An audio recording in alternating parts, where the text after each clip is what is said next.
tomorrow going to be like? What kind of world are we going to live in when we get our permanent furloughs? Super-speed highways? Plastic Packards? Streamlined cities? What does the future hold in store for us?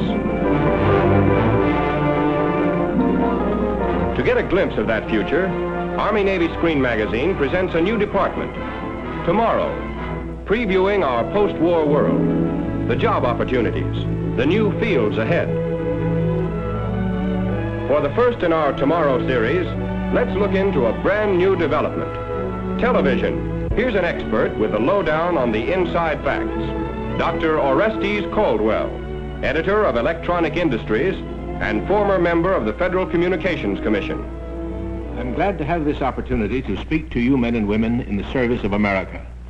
I believe in this world to come. I think it's going to be a pretty good world.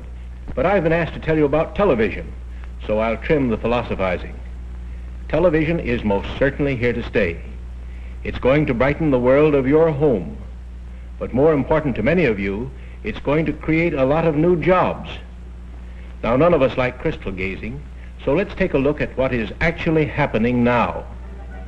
9 experimental telecasting studios are already operating, with pre-war equipment and skeleton staffs.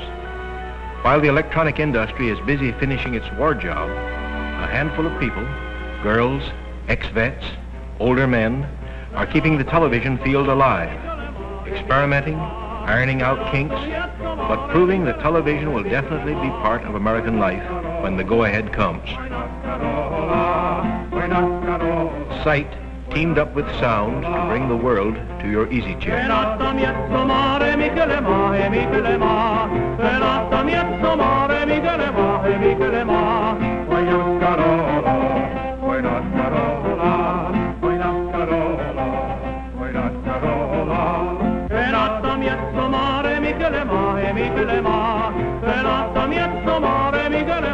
Telecasting studios will be a combination of Broadway and Hollywood, and you'll get the best of both for the price of your television set and a few cents worth of electricity.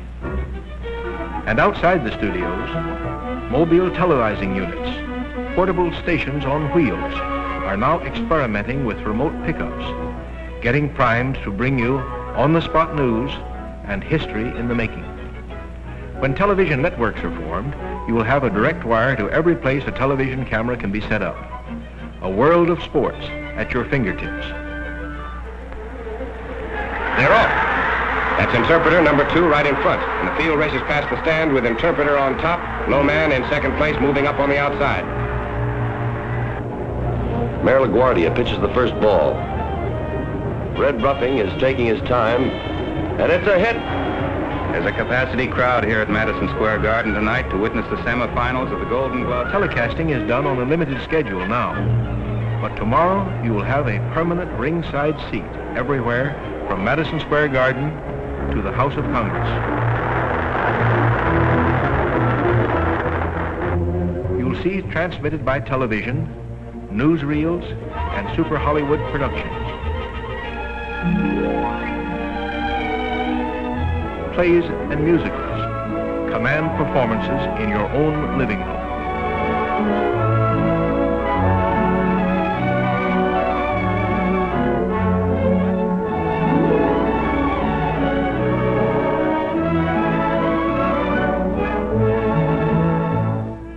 These men at Halloran General Hospital, where there are 100 sets, can tell you television is here to stay.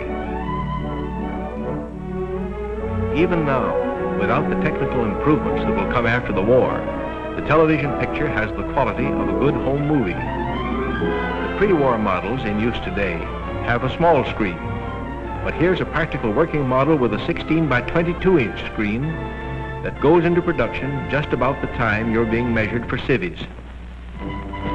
This is NBC, the National Broadcasting Company.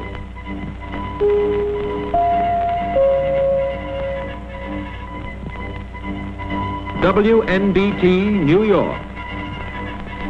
Well, that gives you a pretty general idea of what's happening. Now let's see how television works. You're going to find a new type of aerial against the skyline of America when you return. It will be up high because television waves, like light rays, don't bend and are stopped by the horizon. So the higher the aerial, the farther the waves travel. But first, what is a television wave? As you know, all objects reflect light, some more, some less, depending on their color. The white jacket of these fencers is reflecting more light than their dark trousers. The television camera lens, like an ordinary camera, picks up these differences in light and shadow. Only instead of film behind the lens, we have the iconoscope, familiarly known as Ike.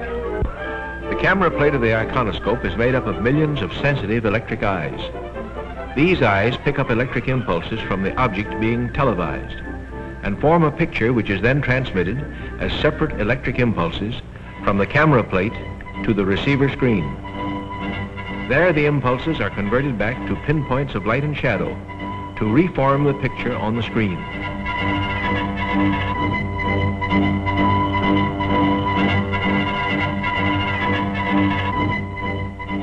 Here the process is slowed down for you.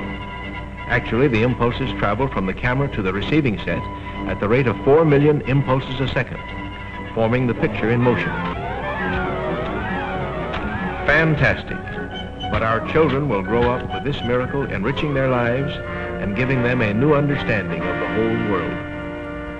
Gosh. By harnessing electrons and vacuum tubes, our research scientists, backed by American industry and manufacturing skill, have developed this new means of communication to the point where it promises to become a post-war billion-dollar industry which can serve our nation and the world in new and wonderful ways.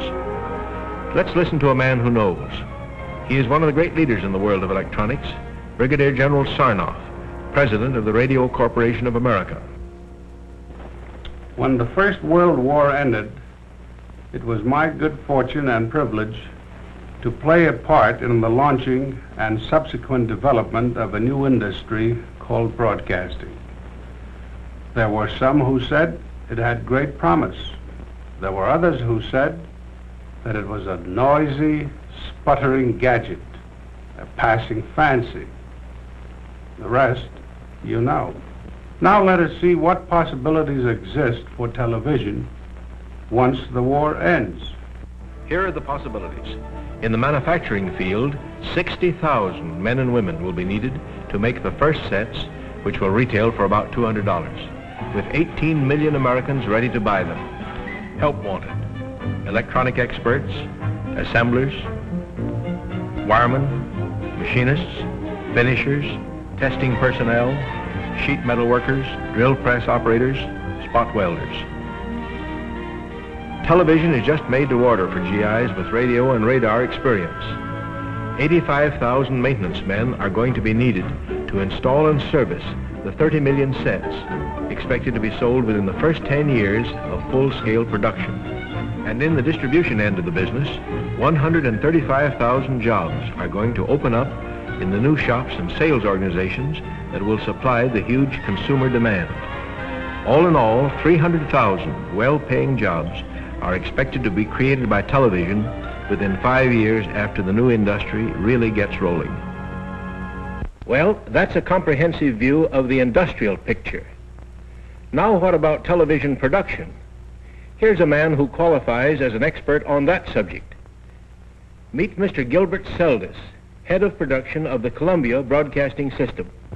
They tell me that a great many of you may be interested in jobs in television production. But I think you're entitled to the hard, solid facts in the case. As of spring 1945, we are employing 62 people. They work a full week to put on 4 hours of programs on the air. That doesn't mean 4 hours a day, it means 4 hours a week. If we were on the air 8 hours a day, 7 days a week, we'd need at least 7 times as many people, in the neighborhood of 500. And we're only one studio. There are 900 radio broadcasting stations in the United States today. And it's anybody's guess how many television stations are going to spring up. We can just be sure that the faster we deliver good entertainment and good pictures, the more jobs we're going to create. And there will be a lot of jobs. You compare television with radio, for instance. Here is a radio newscaster on the air. One man in the studio, one in the control room. And here is a television newscast. And a lot of work went into it before it got this far. Now as for the movies. Here is just a medium colossal production underway. Yes, it takes a lot of people and many months to make one. Yet commercial television will probably use more material in 1 week than all the studios in Hollywood turn out in a year. And finally, in the theater, you produce a show, it may run for years. In television, every night is opening night and closing night too. Now let's look at some specific television jobs. Some of them you'll see come from radio, movies, and the theater. Some are new. Here are two men doing a job never heard of before. They are riding the Ike. Shaders and switchers in the control room see that the pictures come out right. At the transmitter, they see that they get out on the air. And electronic experts keep it all functioning. You men with radio and radar training are only a hop, skip, and jump from the industry's needs. Then there will be modifications of established professions. Writers, directors, producers, scenic designers, and just to show you wax, waves, and spars that this isn't exclusively a man's world, there'll be costume designing and stage management. Then behind the scenes, makeup, props, electricians, and almost everything else from carpenters to model makers. But the great thing to remember is that we've just begun to discover the possibilities of television. And these are only a few of the jobs that already exist. Many more are bound to develop as we go on. That's it. Television. And some interesting jobs which some of you may be qualified for. But more than that, television can be the window to the whole world, a medium through which the United Nations can better understand each other and live together in the world of tomorrow.